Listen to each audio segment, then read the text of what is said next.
Sometimes we will stay in an abusive situation because hope can become our trap.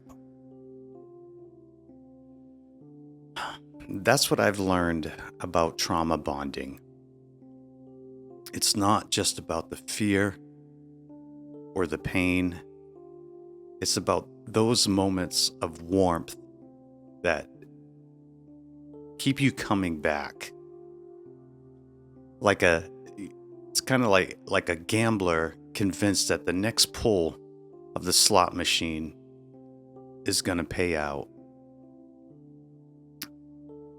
With my father, those moments were rare but powerful.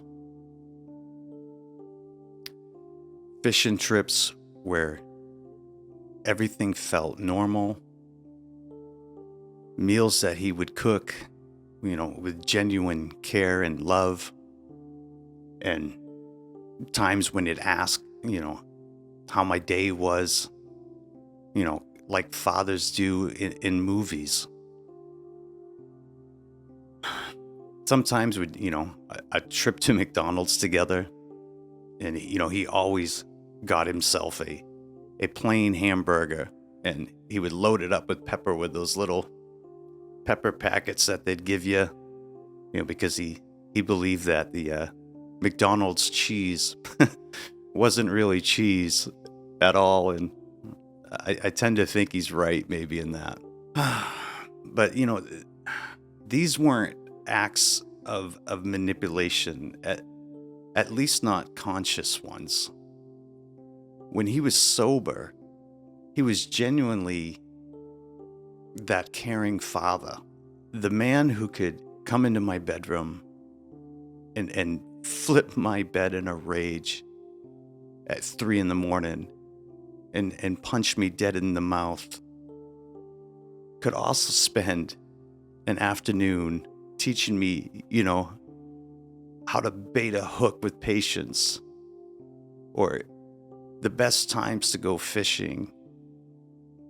We spend lots of time crabbing and how to make nets, and it's interesting. Both versions of him were real, and that's what makes it all so confusing.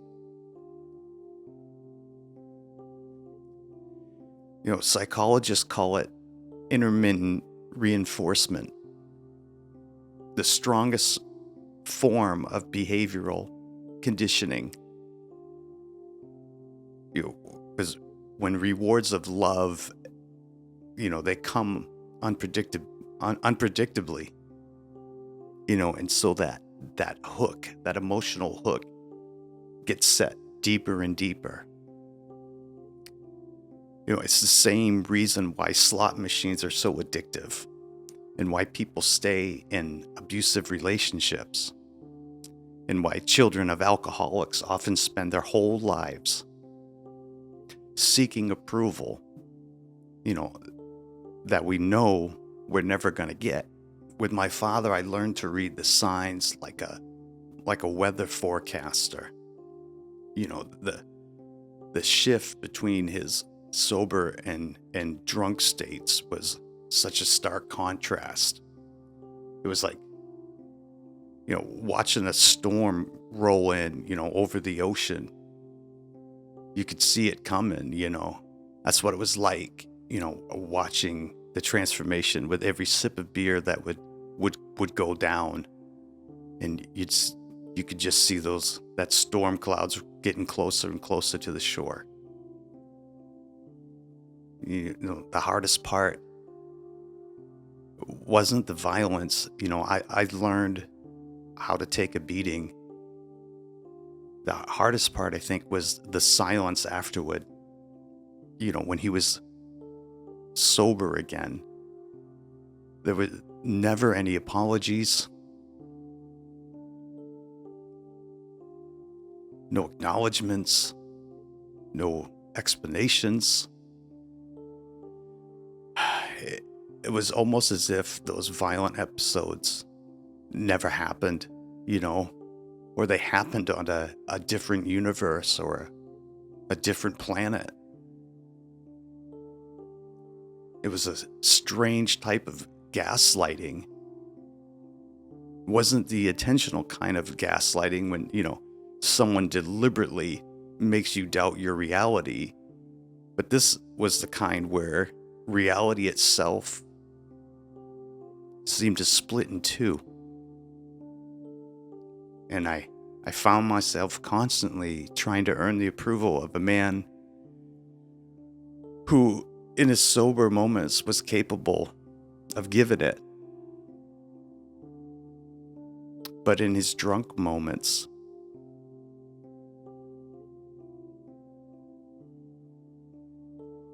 seemed incapable of seeing me as anything other than a target. It was like playing a rigged game, where the rules keep changing. Sorry. But you can't stop playing because sometimes you win just enough to keep hope alive.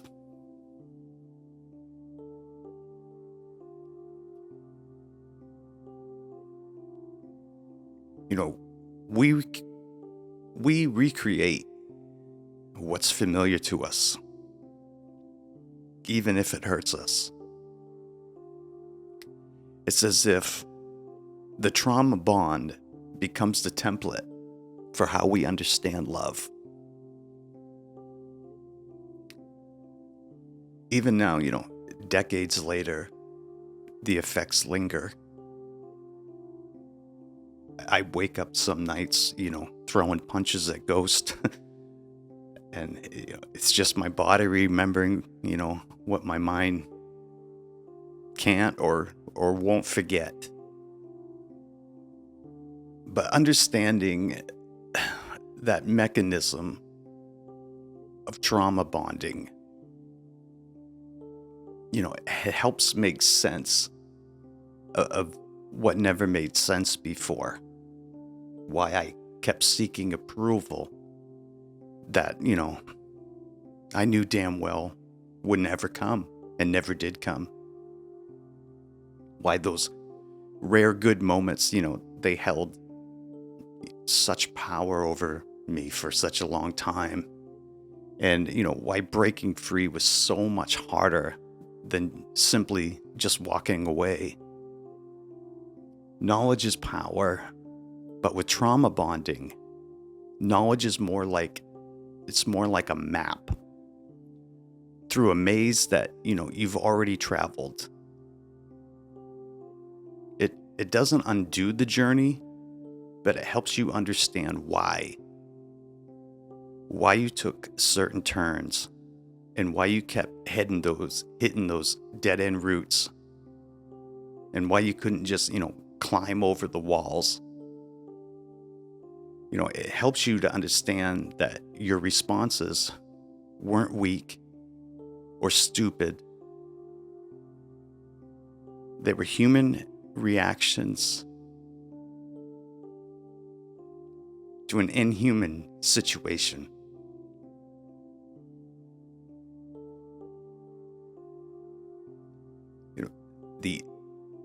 The anger that I still carry with me, it isn't just about the violence or the fear. It's also about those moments of hope too. Those moments of what could have and should have been. It makes it so much harder to bear, and this same mechanism that helps children survive impossible situations, it can also trap us in patterns throughout our entire adult lives. But I think that the understanding of trauma bonding also offers some freedom. It helps you to see that, your reactions were normal, that your your hope wasn't naive, and that your confusion wasn't weakness. It helps you to understand that you weren't seeking the abuse, you were seeking connection. And you were seeking that connection in the only way that was available to you, at the time. And for anyone caught in this kind of bond, whether with a parent, a partner, or anyone else, know this, that the confusion you feel, that is part of this trap. It's not a flaw in your character. And the hope you hold on to, it isn't foolish, even if it hurts. The strength it takes to survive this kind of love, if you can call it that, isn't less real. Just because the love itself was complicated, you can break free without breaking yourself. You can cope without forgetting. You can understand without excusing their behavior. And somewhere in that understanding, you might find not just survival, but a deeper kind of freedom to hope for something better, something stable that doesn't require you to sacrifice your safety for moments of connection. Real love doesn't come with the slot machine's odds, man. It shouldn't require emotional weather forecasting. It doesn't demand that you earn basic safety through perfect behavior. Understanding all of this doesn't erase the past, but it can help light the way toward a different kind of future.